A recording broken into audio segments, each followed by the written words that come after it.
আউযু বিল্লাহি মিনাশ শাইতানির রাজিম। বিসমিল্লাহির রহমানির রহিম। আমি সর্বপ্রথম মহান আল্লাহ পাকের দরবারে শুকরিয়া আদায় করে তার পিয়ারা হাবিব হযরত মুহাম্মদ সাল্লাল্লাহু আলাইহি সাল্লামের পাক রওজায় ভক্তি চুম্বন রেখে এই পৃথিবীর সকল নবী ওলি গাউস কুতুবদের প্রতি শ্রদ্ধা নিবেদন করে আজকে আপনাদের সম্মুখে উপস্থিত হয়েছি একটি বিসিটি ক্যাসেটের মাধ্যমে একটি পালা গান উপহার দেওয়ার জন্য। আজকে যে পালা হবে এই পালাটির নাম নূর সৃষ্টি আদম সৃষ্টি। আমি বারেক বৈদেশী নূর সৃষ্টির মধ্যে আলোচনা করব, গান রাখব। আর আদম সৃষ্টির মধ্যে আজকে যিনি গান পরিবেশন করবেন, আলোচনা রাখবেন, বাংলাদেশের, শুধু বাংলাদেশ নয় বাংলাদেশের বাহিরেও যার সুনাম ছড়িয়ে আছে, আমার সঙ্গীত গুরু বাবু সুনীল কর্মকার। তো ওনাকে অনেকভাবে অনেক কোম্পানি অফার দিয়েছে ক্যাসেট করার জন্য। উনি এর আগে কোনো ক্যাসেটের মাধ্যমে গান করে নাই। তো আমি তাকে অনেকভাবে অনুরোধ করে এই ক্যাসেট করার জন্য তাকে রাজি করিয়েছি। আমার ডাকে, আমার কথায় উনি এসেছে। তো আমি আমার সেই দয়ালের প্রতি ভক্তি চুম্বন রাখি এবং কি আমার এই ক্যাসেটের গান যে যেখান থেকে শুনবেন বা শুনছেন সবার প্রতি আমার ভক্তিপূর্ণ সালাম রেখে শুরু করতেছি আমি আমার আসরের কাজ। আসসালামু আলাইকুম ওয়া রাহমাতুল্লাহি ওয়া বারাকাতুহু।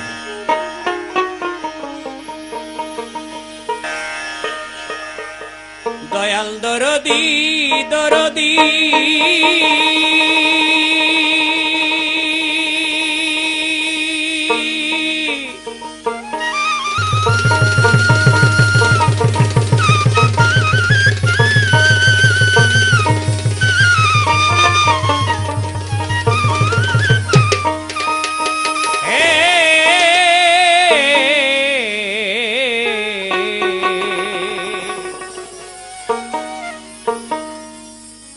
মালিক রে আমার,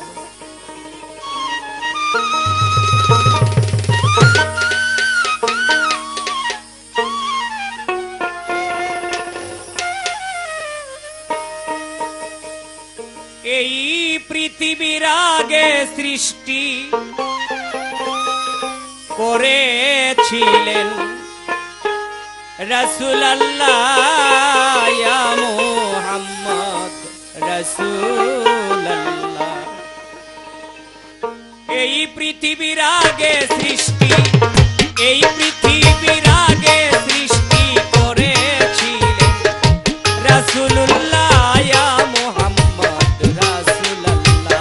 হরদমে ইয়াদ রাখো বান্দা, হরদমে ইয়াদ রাখো বান্দা ইয়া মুহাম্মদ হাবিবুল্লাহ ইয়া মুহাম্মদ হাবিবুল্লাহ ইয়া মুহাম্মদ হাবিবুল্লাহ ইয়া মুহাম্মদ রাসূলুল্লাহ ইয়া মুহাম্মদ।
দুনিয়া বিন ক্রিয়েটেড বটে ওয়াল্লি রাসূলুল্লাহকে ওয়াস্তে দুনিয়া বিন ক্রিয়েটেড বটে ওয়াল্লি রাসূলুল্লাহকে ওয়াস্তে যিনি হইবে রিকমান্ডার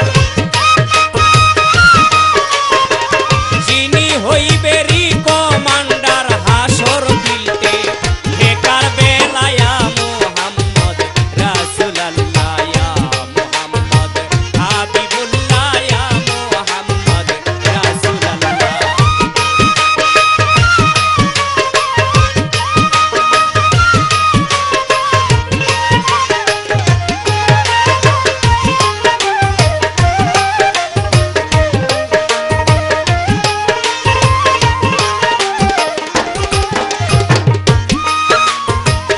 অন্ধকারে চাঁদ উঠিলে আদার লাইট হয় যে কৌশলে অন্ধকারে চাঁদ উঠিলে আদার লাইট হয় যে কৌশলে আল্লাহ নবীজিকে সৃষ্টি করে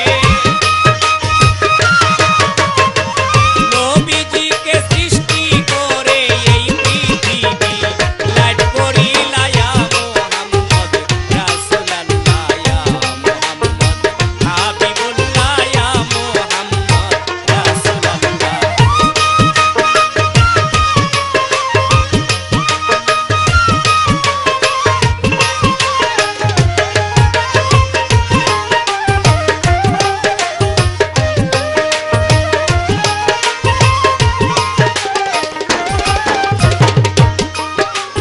আমার সর্বপ্রথম আমার প্রতিপক্ষ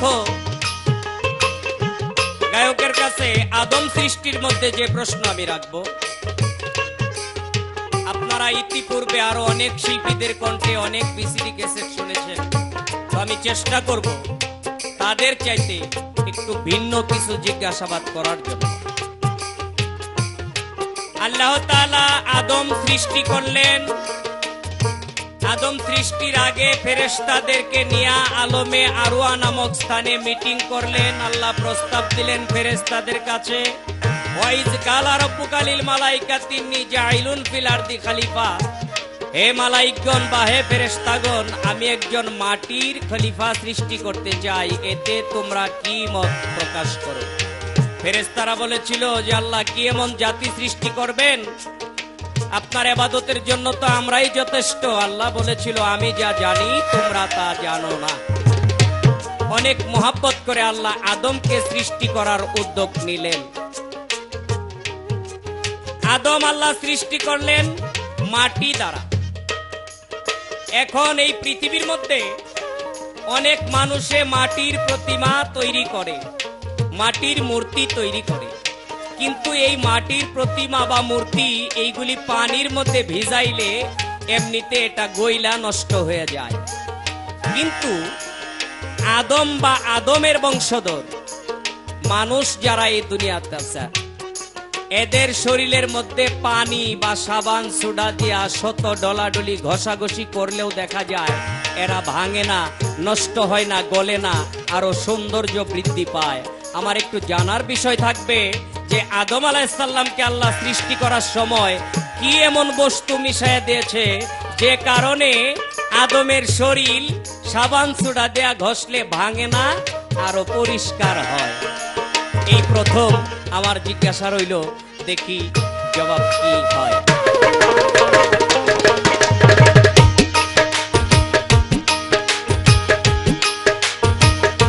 অন্ধকারে চাঁদ উঠিলে আদার লাইট হয় যে কৌশলে অন্ধকারে চাঁদ উঠিলে আদার লাইট হয় যে কৌশলে নবীকে সৃষ্টি করে নবীজিকে সৃষ্টি করে এই পৃথিবী লাইট করিলা ইয়া মুহাম্মদ রাসূলুল্লাহ ইয়া মুহাম্মদ হাবিবুল্লাহ ইয়া মুহাম্মদ রাসূলুল্লাহ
প্রথমেই পরম করুণাময়ের নাম স্মরণ করে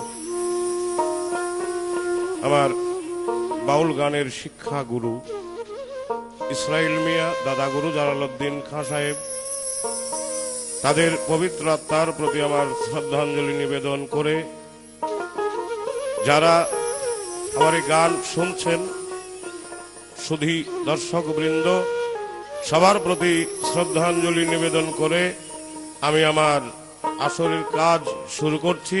আজকের পালা আদম সৃষ্টি এবং নূর সৃষ্টি। আমাকে আদম সৃষ্টি প্রশ্ন করা হয়েছে, আমি একটি গান করার সঙ্গে সঙ্গে আমি তার প্রশ্নগুলির জবাব দেওয়ার জন্য চেষ্টা করব। তার নূর সৃষ্টির উপরে একটি গান শুনেছি, গানের ফাঁকে ফাঁকে গানটার মধ্যে আমি একটা জায়গায় কি জানি পেলাম, আপনারা শ্রোতা যারা তারা লক্ষ্য করলে বিষয়টা বুঝতে পারবেন। ওরে মাটির কায়া ছেড়ে যদি, মাটির কায়া ছেড়ে যদি পালাইয়া যাইতে হবে, কেন হলো তবে জনম, কেন হলো তবে? মাটির কায়া ছেড়ে যদি, মাটির কায়া ছেড়ে যদি পালাইয়া যাইতে হবে, কেন হলো তবে জনম, কেন হলো তবে?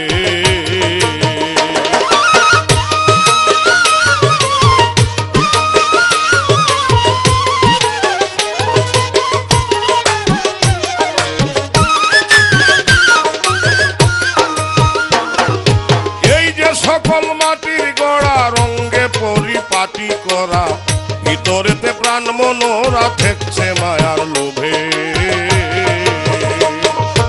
এই যে সকল মাটির গড়া রঙ্গে পরিপাটি করা, ভিতরেতে প্রাণ মনোরা ঠেকছে মায়ার লোভে। কুমারিয়া পোকার মতো ঘর বাঁধিয়া সবে,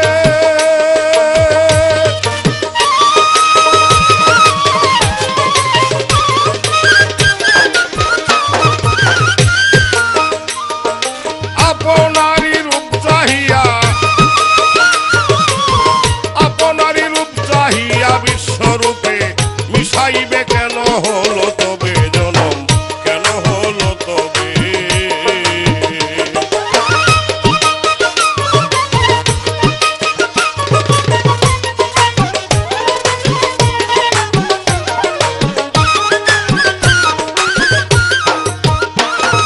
কি কৌশলে ঘর বাঁধিয়ে তার ভিতরে রয় ছাপিয়ে, একটি পুরুষ একটি মেয়ে জোড়া বানায় ভবে। কি কৌশলে ঘর বাঁধিয়ে তার ভিতরে রয় ছাপিয়ে, একটি পুরুষ একটি মেয়ে জোড়া বানায় ভবে। প্রেমের আশ্চর্য খেলা বুঝবে কে আর কবে?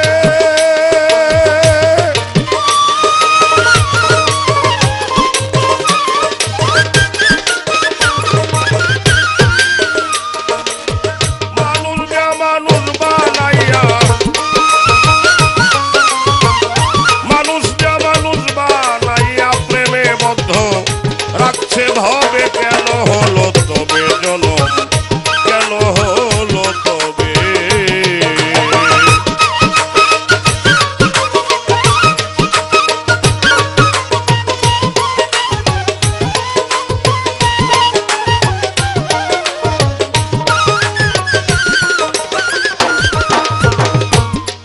আদম সৃষ্টিতে আমার কাছে জিজ্ঞাসা করা হয়েছে,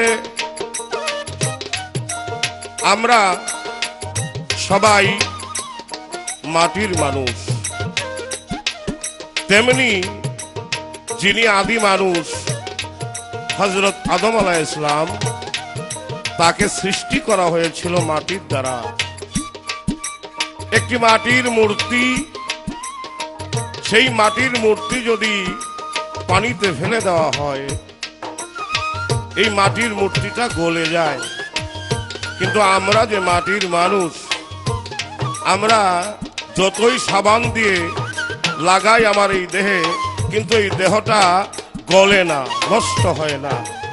আরো সুন্দর হয়, আরো পরিষ্কার হয়।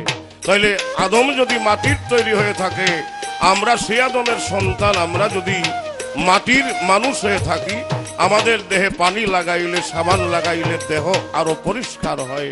বিষয় কি? হাদিস তার দুইটি মত দিয়েছে। তার একটি মত, আদমের এই দেহের তৈরি করার জন্য আল্লাহ তাআলা প্রধান 4 জন ফেরেশতাকে হুকুম করেছিলেন মাটি আনার জন্য। সবাই ঘুরে আসলেন, অবশেষ আজরাইল এনেছিলেন মাটি। এই মাটি যখন খাম্বির করা হয়, পানি দিয়া, পানি মিশাইয়া, আগুন, আদমের এই দেহটা আগুন, পানি, বাতাস, মাটি, ছাপা নূরে তৈরি। কিন্তু যখন খাম্বির করা হয়, আল্লাহ ফেরেশতাকে বলেছিলেন বেহেশত হইতে একটি নহর, সেই নহর থেকে পানি এনে আদমের এই যে মাটি, দেহ তৈরির যে মাটি, সেই মাটি খাম্বির করা হোক। এই বেহেশতে হইতে পানি এনে আদমের এই দেহটার মাটির যে খাম্বির, সেই খাম্বির করা হয়। এই জন্য আদমের এই দেহ যতই সাবান লাগানো হয় ততই পরিষ্কার হয়।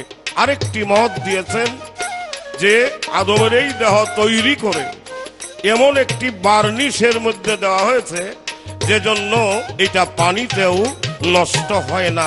এই বার্নিশটি নূরের বার্নিশ। দুইটি মত তোমাকে দেওয়া হলো। শেষ করলাম। আমি জিজ্ঞাসা করব নূর সৃষ্টি। জিজ্ঞাসা করার আগেই আমার ভিতরে জানি একটা গন্ডগোলের তৈরি হয়ে গেছে। গন্ডগোলটা কেমন? পালায় যাওয়ার আগে তার একটি গান শুনলাম, হরদমে ইয়াদ রাখো বান্দা ইয়া মোহাম্মদ রাসূলুল্লাহ। গানের একটি অন্তরায় শুনতে পেলাম, আল্লাহ তাআলার আজব কাহিনী শুনলে জ্ঞানী হয় অজ্ঞানী। আমি কথাটা নিয়ে একটু সমস্যায় পড়লাম। আল্লাহর কাহিনী, আল্লাহর গুণ, আল্লাহর কীর্তন, আল্লাহর প্রশংসা যদি কোনো মানুষ শোনে, সেই মানুষ জ্ঞানী হওয়ার কথা। তার গানের কথায় আসছে আল্লাহ তাআলার আজব কাহিনী শুনলে জ্ঞানী হয় অজ্ঞানী। আমরা যদি ইহা শুনলে অজ্ঞানী হই, তার শুনবো কেন? আমার প্রশ্ন, এটা লিখতে গিয়া কবি ভুল করছেন না তুমি গাওয়ার বেলায় ভুল করছো? বিষয়টি একটু বুঝতে চাই।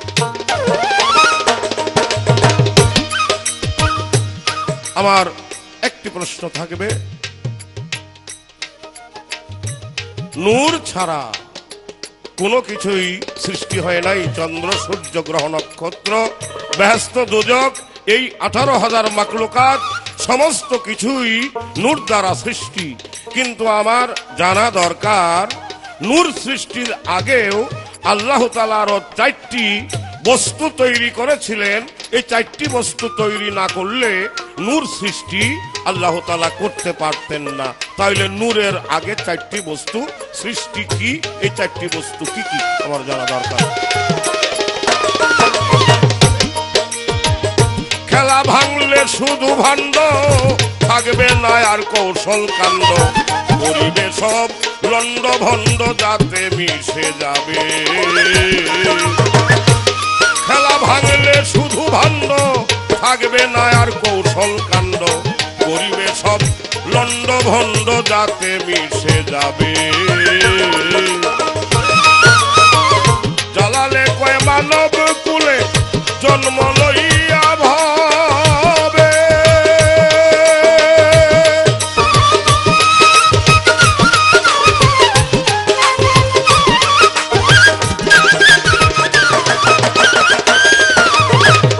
যাবার বেলা দুইটি জিনিস, যাবার বেলা দুইটি জিনিস সকলেরই সঙ্গে যাবে। কেন হলো তবে জনম, কেন হলো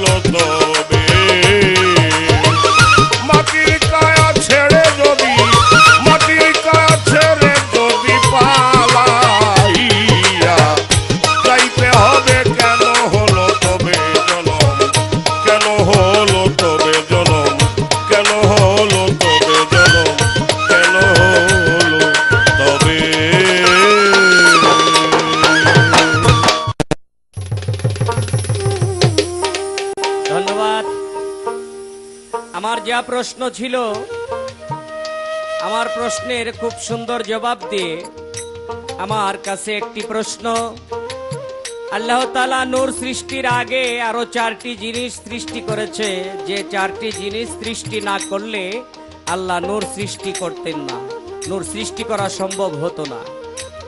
আমার একটি গান ছিল, গানের মধ্যে একটি কথা, এটা ওনার কেমন কেমন লাগে। আল্লাহ তাআলার আজব কাহিনী শুনিলে অজ্ঞানী হয় জ্ঞানী। দলিলে, হাদিসে, কোরআনে বহু জায়গায় বহুভাবে উল্লেখ আছে, আল্লাহ তাআলার আজব কাহিনী শুনলে যারা অজ্ঞানী তারাও জ্ঞানী হয়। কিন্তু আমার গানের মধ্যে যে বলা হলো শুনিলে জ্ঞানী হয় অজ্ঞানী, আসলে বিষয়টা কি?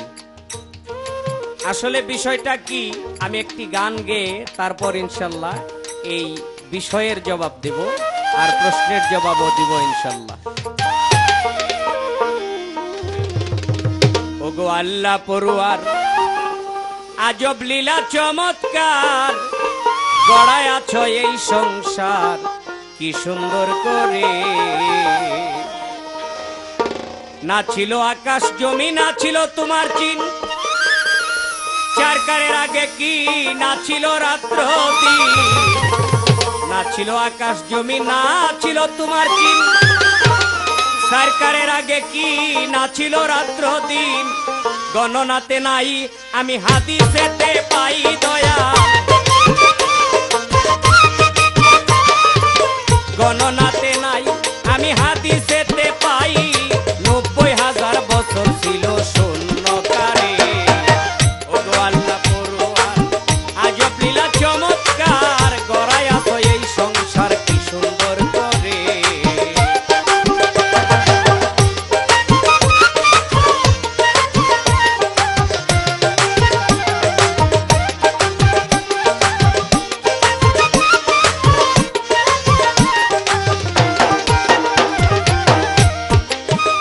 শারিকা লাহু আল্লাহ ছিলে তুমি নিরঞ্জন, কুদরতি নূর সৃজন করে আপনি করলে পূজন। শারিকা লাহু আল্লাহ ছিলে তুমি নিরঞ্জন, কুদরতি নূর সৃজন করে আপনি করলে পূজন। ছিল জাতি নূর একটা বানাইলা ময়ূর, ছিল জাতি নূর একটা বানাইলা ময়ূর, এক ইন্দরত্বের কাছে বসাইলা তারে। ওগো আল্লাহ পড়ুয়ার, আজব লীলা চমৎকার, গড়ায় আছো এই সংসার কি সুন্দর করে।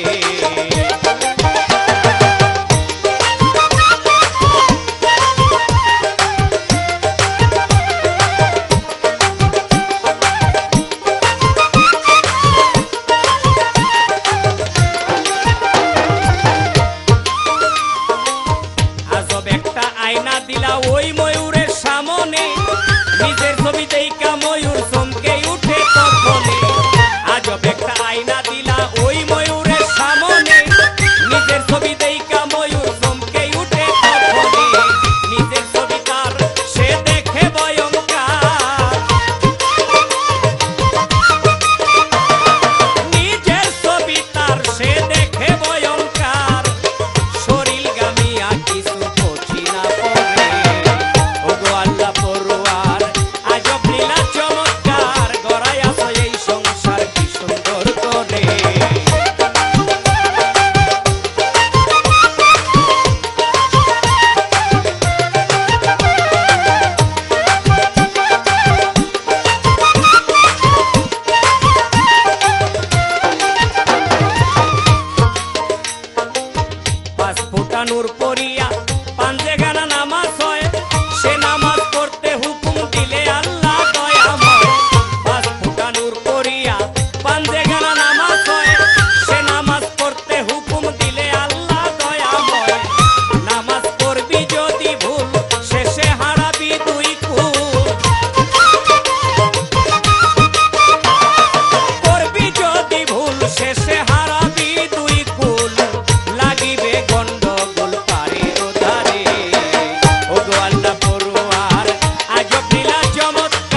আগে যে চারটি জিনিস সৃষ্টি করলেন, এই চারটি জিনিসের মধ্যে আগে হলো আল্লাহর ইচ্ছা শক্তি।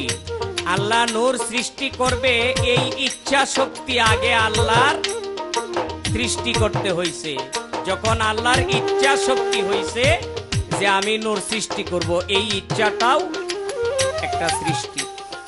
আল্লাহ নূর তৈরি করবে, এই নূর কোন জায়গায় রাখবে, কোন ভাণ্ডে রাখবে, এই ভাণ্ডটাও আল্লাহর সৃষ্টি করতে হয়েছে। তাহলে গেল দুইটা, ইচ্ছা শক্তি, ভাণ্ড। এরপর আল্লাহ যে নূর সৃষ্টি করবে, একটা কিছু সৃষ্টি করতে গেলে যে জিনিস সৃষ্টি করবে ওই সৃষ্টির প্রতি তার প্রেম থাকতে হবে। আল্লাহর প্রেম সৃষ্টি করতে হয়েছে। কেন সৃষ্টি করবে, এই নূর সৃষ্টি করার কি প্রয়োজন, কি উদ্দেশ্য, এই উদ্দেশ্যটাও আল্লাহর সৃষ্টি করতে হবে। যার ফলে নূর সৃষ্টির আগেও আল্লাহ চারটি জিনিস সৃষ্টি করেছে, ইচ্ছা, প্রেম, ভাব, এরপর ওই নূর রাখার পাত্র বা ভাণ্ড। এই ছিল আমার কাছে প্রশ্ন। ইনশাল্লাহ প্রশ্নের জবাব শেষ করলাম। এখন শুনলে জ্ঞানী হয় অজ্ঞানী। হ্যাঁ বাবা, আসলেই শুনলে জ্ঞানী হয় অজ্ঞানী। আল্লাহ তাআলার আজব কাহিনী যেটা, এটা শুনলে জ্ঞানী ও অজ্ঞানী হয়। কেমন? জালালউদ্দিন খাঁর গানের মধ্যেও পাওয়া যায় এরকম কিছু কথা।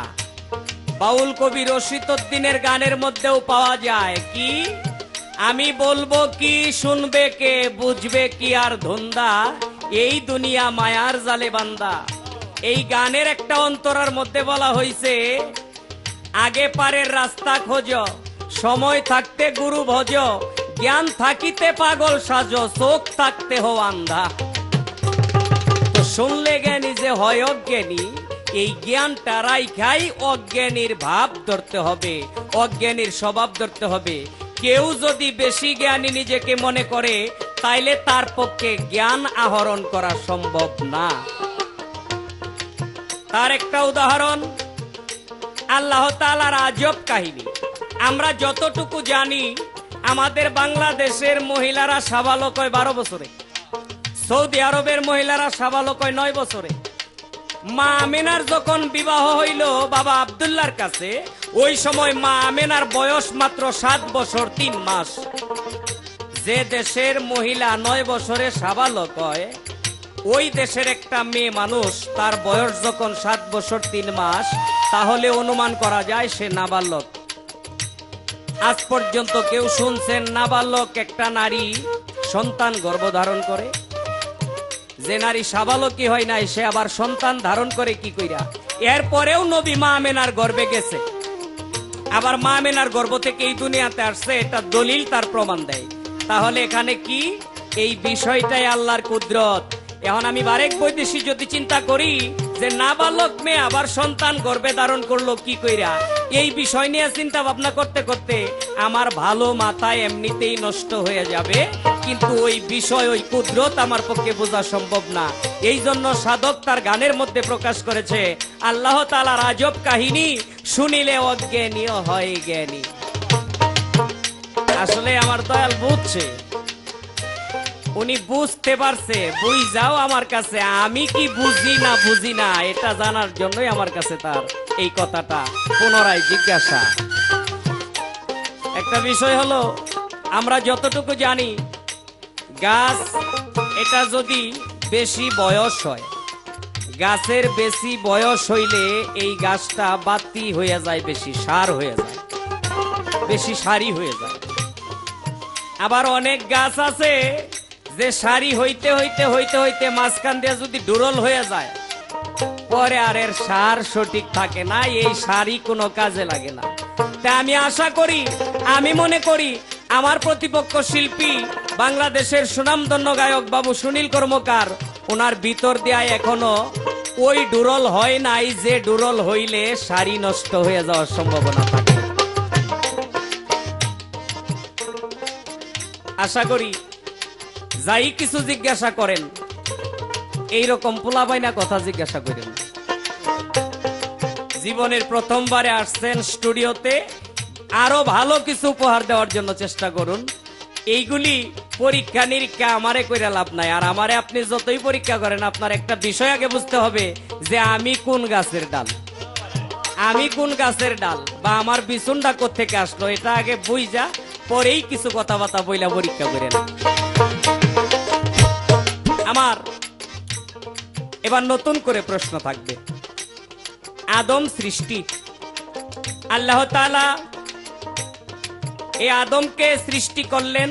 সৃষ্টি করার পর আল্লাহ হুকুম দিল সমস্ত ফেরেশতাদেরকে, হে ফেরেশতাগণ, তোমরা আমার আদমকে সেজদা করো। শুধু ফেরেশতা না, সমস্ত রুহুদেরকেও আল্লাহ হুকুম দিয়েছিল তোমরা আমার আদমকে সেজদা করো। সকল রুহু, সকল ফেরেশতা মাটির আদমকে সেজদা করলো, আল্লাহর হুকুম মানলো। একমাত্র মকরম শয়তান, এখন আমরা যাকে মকরম শয়তান বলি, আগে তার নাম ছিল মুআল্লিমুল মালাকুত, ফেরেশতাদের সর্দার। তার নাম ছিল আবেদ, আবেদ নামক ফেরেশতা। সে সেজদা করলো না। আমার একটু জানার বিষয়, সমস্ত ফেরেশতা, সমস্ত রুহু আদমকে সেজদা করলেন।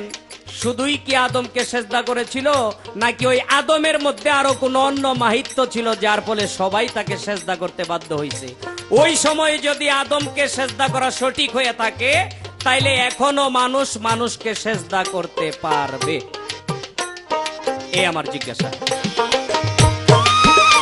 বাউল কেরামতে ভেবে বলে, দয়াল রাসূলের পায়ে সালাম সালাম হাজার সালামে অধমে জানায়। কেরামতে ভেবে বলে, দয়াল রাসূলের পায়ে সালাম সালাম হাজার সালামে অধমে জানায়। নিদান তুলসিরায় আমারে নিয়োগত রাই, নিদান তুলসিরায় আমায় নিয়োগত রাই। ঠেকাইও না নবী হাসর বিচারে, ওগো আল্লাহ পরোয়ার আজব লীলা চমৎকার, গড়াই আছো এই সংসার কি সুন্দর করে। ওগো আল্লাহ পরোয়ার আজব লীলা চমৎকার, গড়াই আছো এই সংসার কি সুন্দর করে।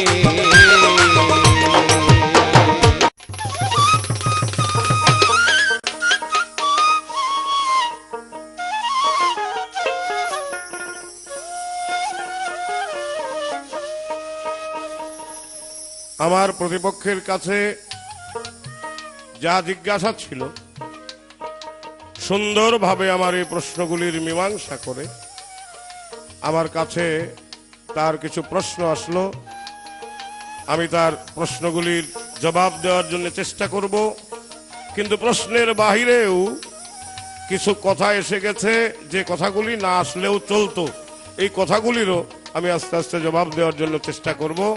আগে একটি গান।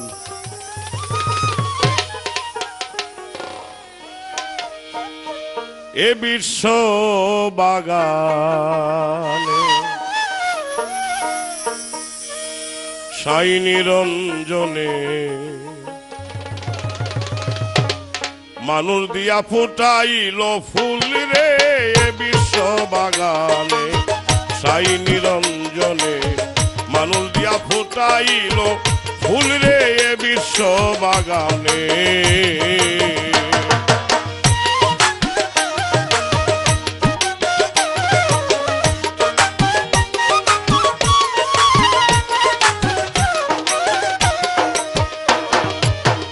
আদমকে নিষেধ করে গন্ধম খাইও না,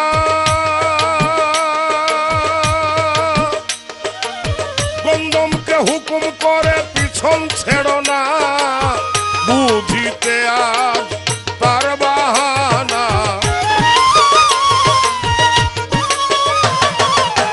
বুঝিতে আজ তার বাহানা।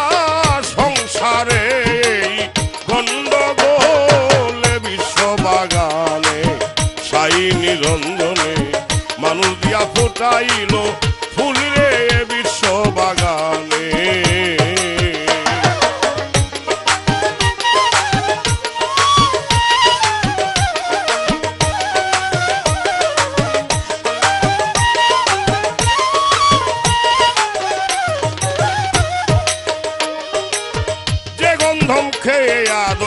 হলো গুনাহগার।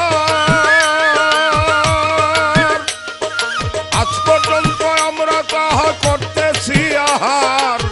হযরত আদম হাওয়া সে গন্ধম, হযরত আদম হাওয়া সে গন্ধম, এই হইল তার কথারি মূলে। বিশ্ববাগানে সাই নিরঞ্জনে মানুষ দিয়া ফুটাইল ফুল রে বিশ্ববাগানে।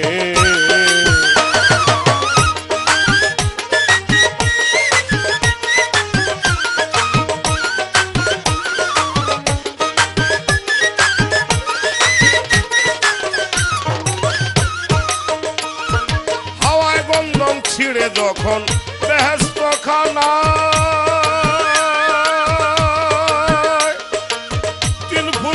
খুনজারি তখন হইয়া যায় এক ফোঁটা দিয়া মানুষ বানাইয়া।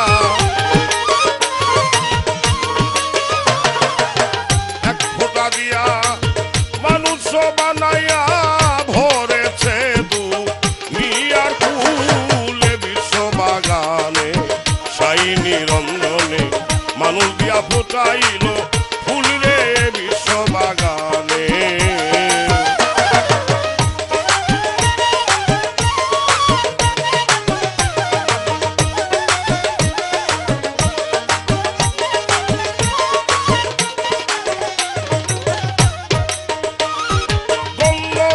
আঠা দিয়া বানাইয়া লালে কালি,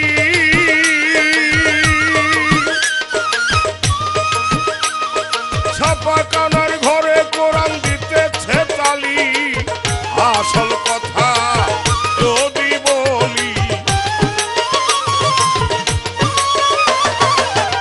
আসল কথা যদি বলি, মুন্সি মোল্লায় বয়ে বাবুলে। বিশ্ববাগানে সাই নিরঞ্জনে মানুষ দিয়া ফোটাইল ফুল রে বিশ্ববাগানে।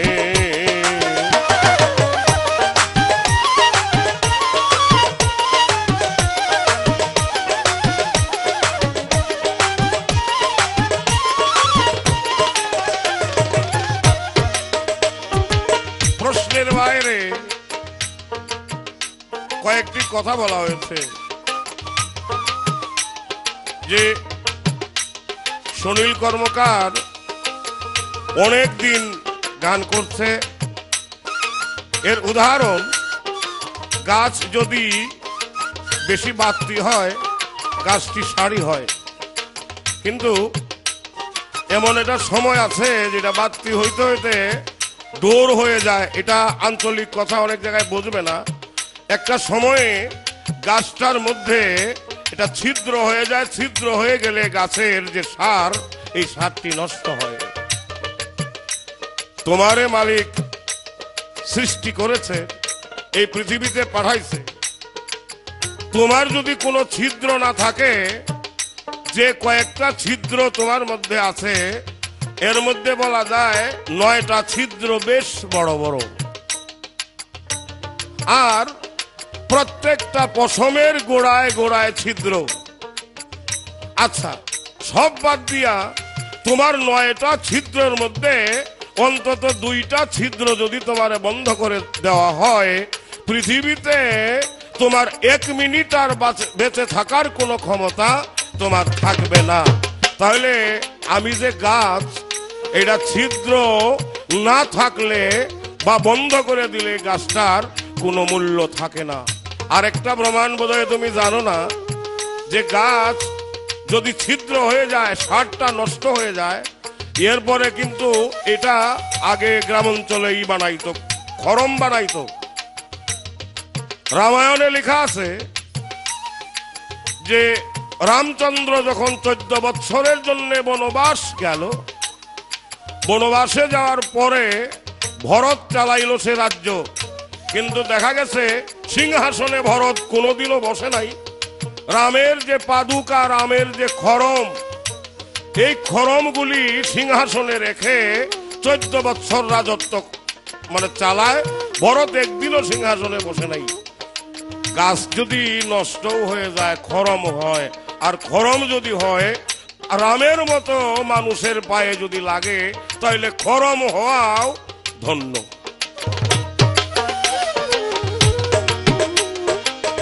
আমার কাছে প্রশ্ন করে, আদমকে সৃষ্টি করে ফেরেশতাদেরকে হুকুম করা হলো, আমার আদমকে সেজদা করো। সমস্ত ফেরেশতা সেজদা করলো, একমাত্র আবেদ যে মুকাররম সে সেজদা করে নাই। সেজদা না করাতে মুকাররম হয়ে গেল লানতুল্লাহ। তাহলে আল্লাহ ফেরেশতাগণকে হুকুম করলেন সেজদা করার জন্যে, তাহলে মুকাররম সেজদা না করে অপরাধী হয়ে গেল, আর ফেরেশতারা সেজদা করলো আদমকে। কিন্তু এর মধ্যে কি রহস্য ছিল? আমি তোমার একটা কথা বলবো, সেজদা আসলে আদমকেই করা উচিত। আদমকে সেজদা না করে মুকাররম যে ভুল করছে, আসলে সেজদা যদি আদমকে করত, সেই সেজদা আদম না, আদমের ভিতরে আল্লাহ ছিল, সেই সেজদা করলে মুকাররম যদি করত, সেই সেজদা আল্লাহ পাইত। কারণ আদমের দেহের মধ্যে আল্লাহ, রাসূল, আদম তিন দমে হয় একদম, তাই তার নাম আদম। যে পর্যন্ত জিজ্ঞাসা ছিল সংক্ষেপে তার জবাব দেওয়ার জন্য চেষ্টা করলাম। আমার ছোট্ট করে একটি কথা জিজ্ঞাসা থাকবে। কি জিজ্ঞাসা? চমৎকার জবাব করলো আমার এই প্রশ্নের। আমি একটু জানতে চাই, নূর সৃষ্টি করা হলো, আল্লাহ ছিল জাতি নূর, সৃষ্টি করলেন মুহাম্মদী নূর, নূর সিফাতি। আমি তোমার কাছে জানতে চাই, সেই সিফাতি নূরকে কয় ভাগে বিভক্ত করা হয় এবং কোন ভাগ দ্বারা কি সৃষ্টি করা হয়?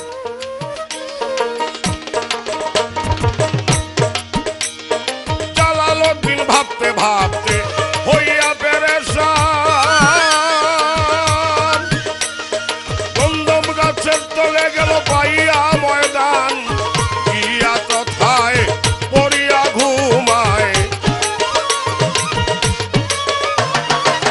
গিয়া তথায় পড়িয়া ঘুমায়, নেশার ঝোঁকে ভাঙলো না ঘুমে বিশ্ববাগানে, সাই নিরঞ্জনে মানুষ দিয়া ফোটাইল ফুল রে বিশ্ববাগানে, সাই নিরঞ্জনে মানুষ দিয়া ফোটাইল ফুল রে বিশ্ববাগানে, সাই নিরঞ্জনে মানুষ দিয়া ফোটাইল ফুল রে বিশ্ববাগানে।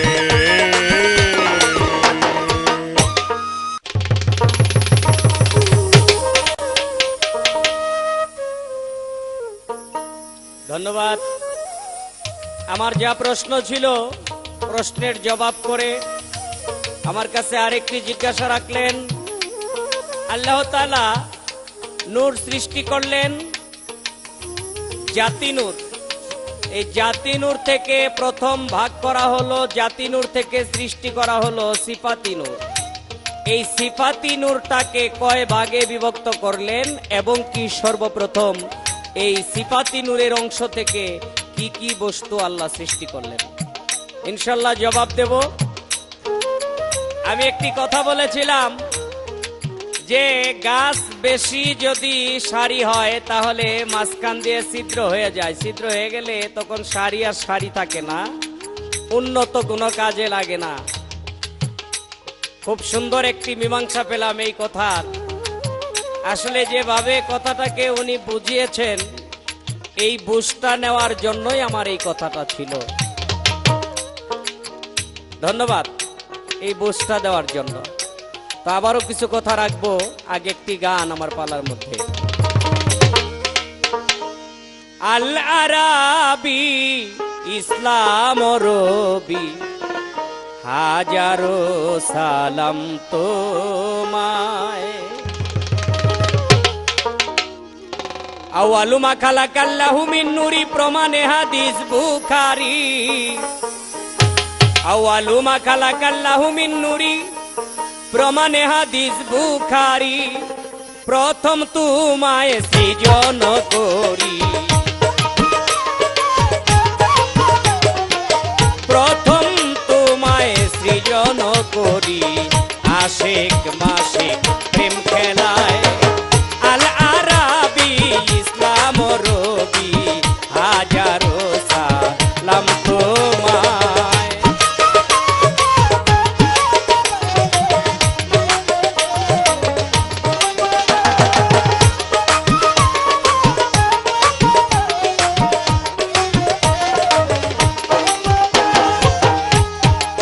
তোমার ওই পবিত্র নূরে এই ত্রিভুবন সৃজন করে, তোমার সেই পবিত্র নূরে এই ত্রিভুবন সৃজন করে, নবীগণের সর্দার করে,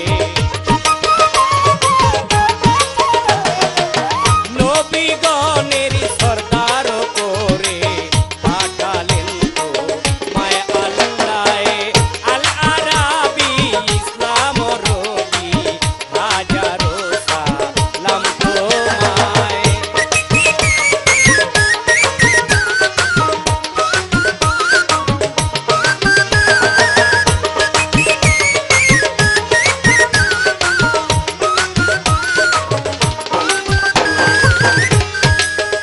আদি হইতে অনন্তকাল মিলে না ওই রূপের মেসাল, আদি হইতে অনন্তকাল মিলবে না ওই রূপের মেসাল, পাপী তাপী তরাইতে,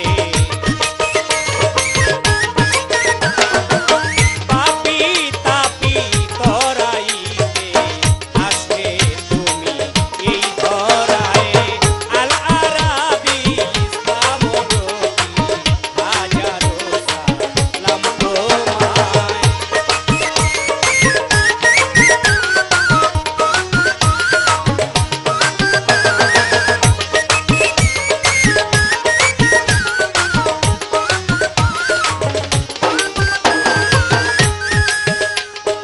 আমার আল্লাহ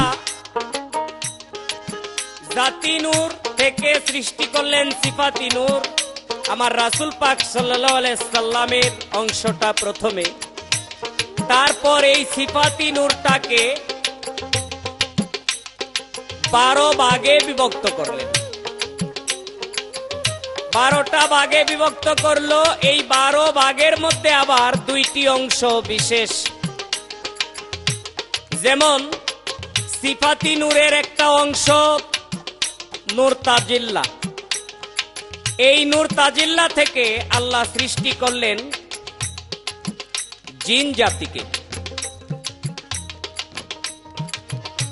এরপর এই নূরটাকে আরেকটি ভাগে ভাগ করা হলো, যেটাকে বলা হয় নূর জামালি।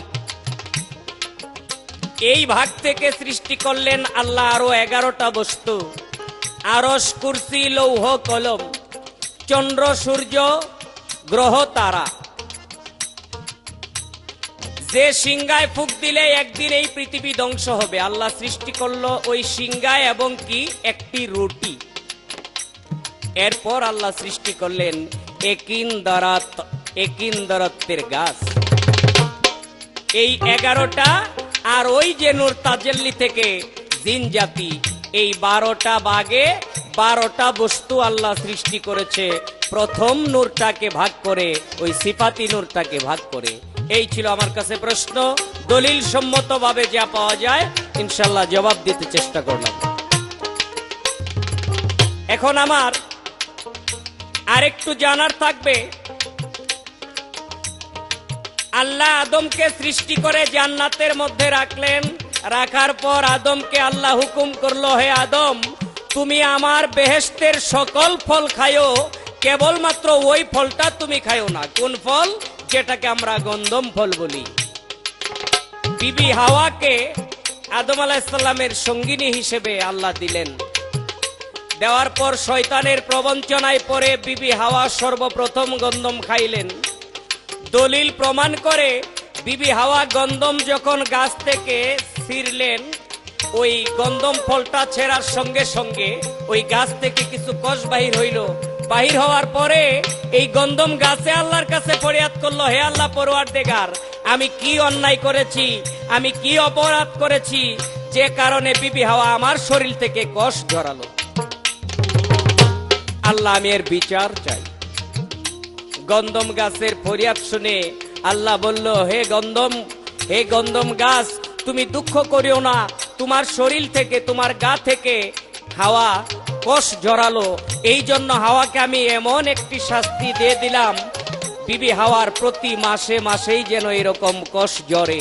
দলিল প্রমাণ করে এখনো যারা নাকি হাওয়ার জাতি, প্রত্যেকটা নারীর প্রতি মাসে মাসে ঋতুস্রাব হয়।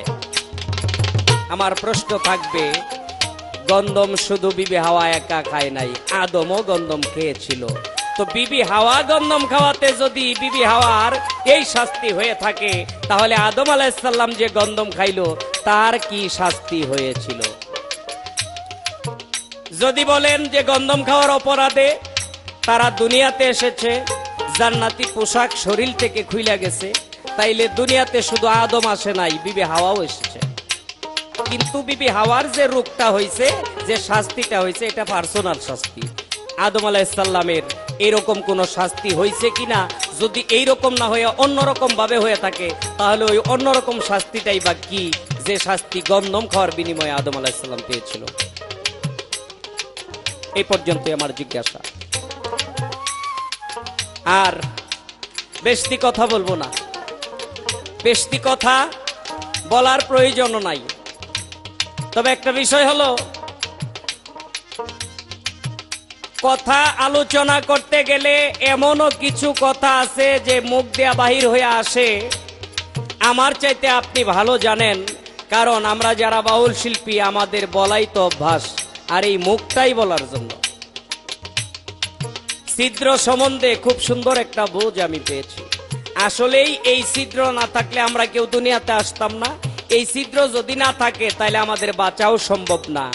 এই ছিদ্র আমাদের যেরকম উপকারও হয়, তে আমার এই ছিদ্রটার মধ্যে একটু জানার বিষয় যে মানুষের ভিতরে 9টা ছিদ্র খোলা থাকে সদা সর্বদাই, প্রধান 9টা ছিদ্র, অনেকগুলি ছিদ্রই আছে, কিন্তু এই 9টা ছিদ্রের মধ্যে 2টা ছিদ্র বন্ধ হয়ে গেলে একটা মানুষের বাইচা থাকাই যদি অসম্ভব হয়ে দাঁড়ায়, তাহলে এই মানব দেহে এই 9টা ছিদ্র ছাড়াও এমন একটা প্রধান ছিদ্র আছে, যে ছিদ্রটা আদমের বা আদম সন্তানের না খুললে সে পরিপূর্ণ মানুষ হইতে পারে না।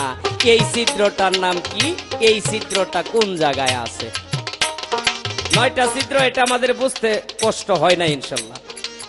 চোখে 2টা, কানে 2টা, নাকে 2টা, মুখে একটা, সম্মুখে একটা, পিছনে একটা, এই 9টা। কিন্তু যে ছিদ্র না খুললে মানুষের আসল বা খাঁটি মানুষ হওয়া যায় না বা পারে না, এই ছিদ্রটা কোন ছিদ্র? এই ছিদ্রটা মানব দেহের কোন জায়গায়? পাগল তারা তোমায় পাইবার আসে, ঘুরে বেড়ায় নানান দেশে। পাগল তারা তোমায় পাইবার আসে, ঘুরে বেড়ায় নানান দেশে। তুমি ছাড়া বলো কে আছে? তুমি ছাড়া বলো কে আছে? আমারও পারের বেলায় আল আরাবি ইসলাম রবি, হাজারো সালাম তোমায়। আল আরাবি ইসলাম রবি, হাজারো সালাম তোমায়। আল আরাবি ইসলাম রবি, হাজারো সালাম তোমায়।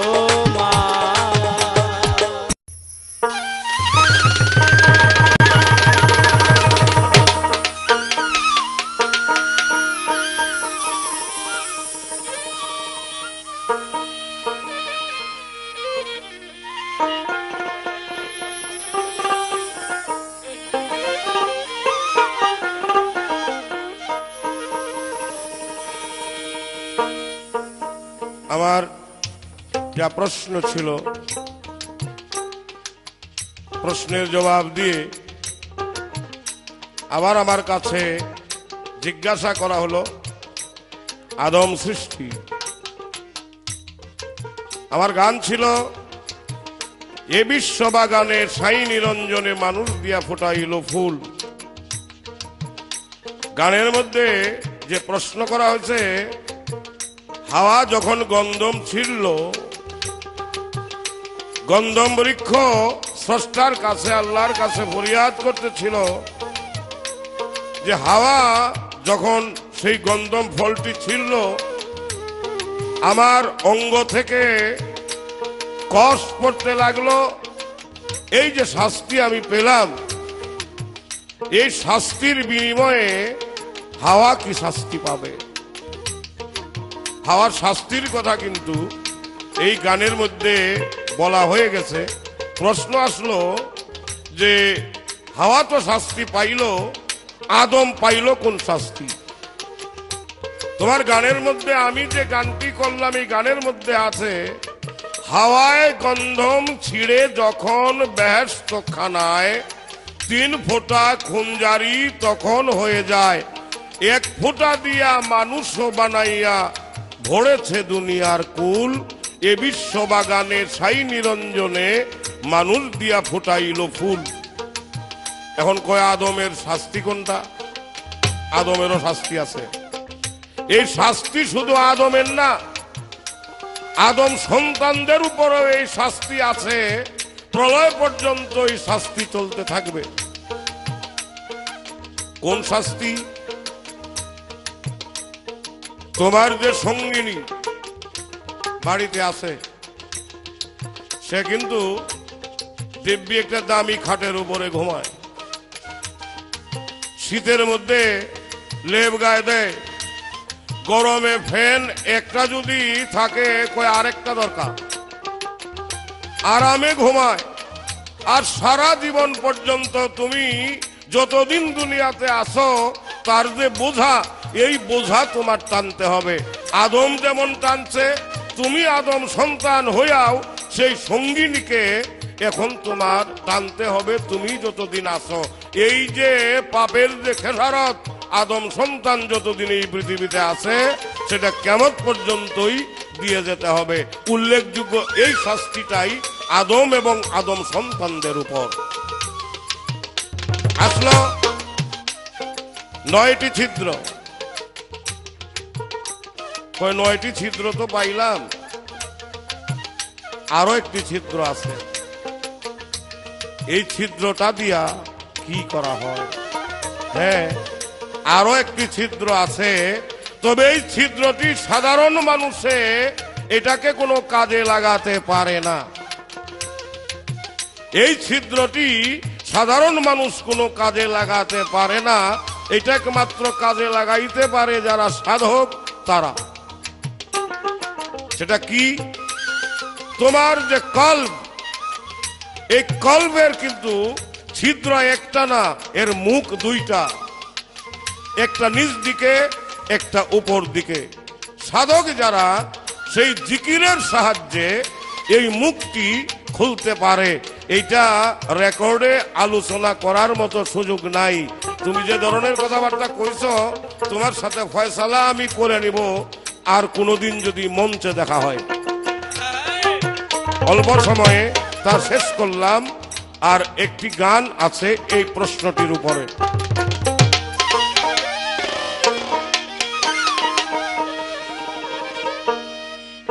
ওরে মায়া পাশে বন্দী হয়ে, মায়া ফাঁসে বন্দী হয়ে চিনলে না তুমি তোমায়, আপন ঘরের খবর নিতে ও মন তাড়াতাড়ি আয়, আপন ঘরের খবর নিতে। মায়া ফাঁসে বন্দী হয়ে, মায়া ফাঁসে বন্দী হয়ে চিনলে না তুমি তোমায়, আপন ঘরের খবর নিতে ও মন তাড়াতাড়ি আয়, আপন ঘরের খবর নিতে।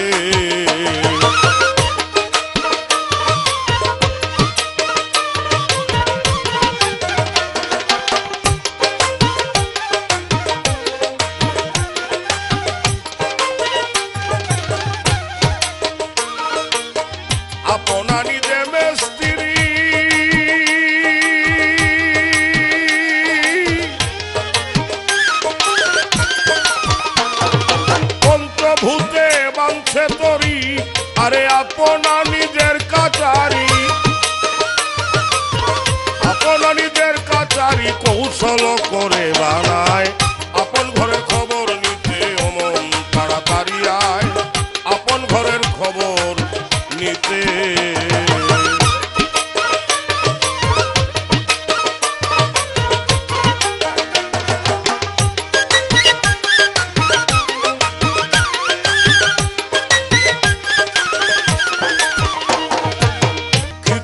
তেজ মরদ বমে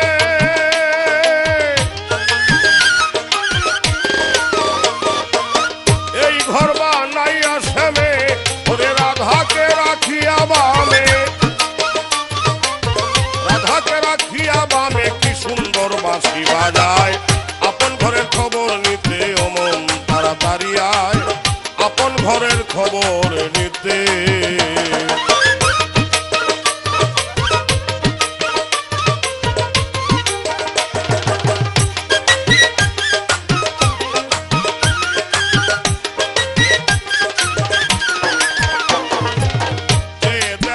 আপন চোখে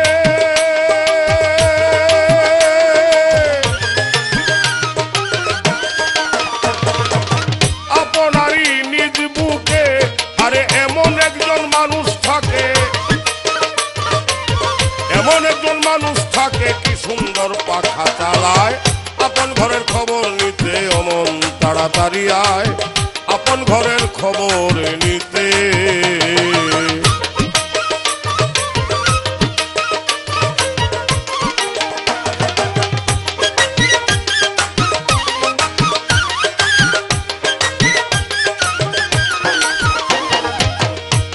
এই পাখা যেদিন বন্ধ হবে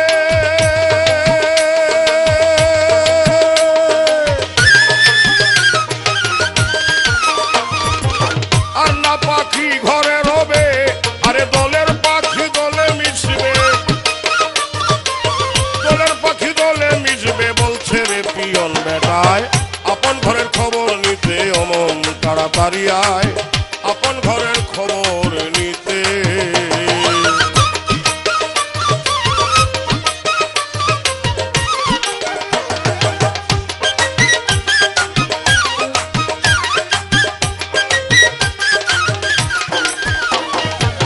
জমার খাতায় দেখ না দেখি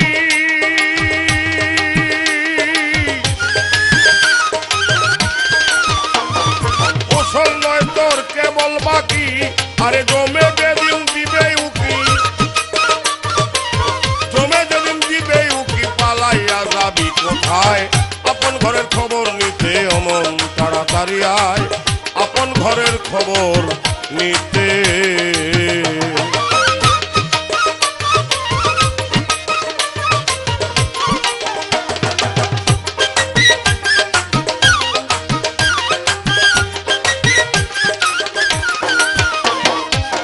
বাউল কবি রশিদি বলে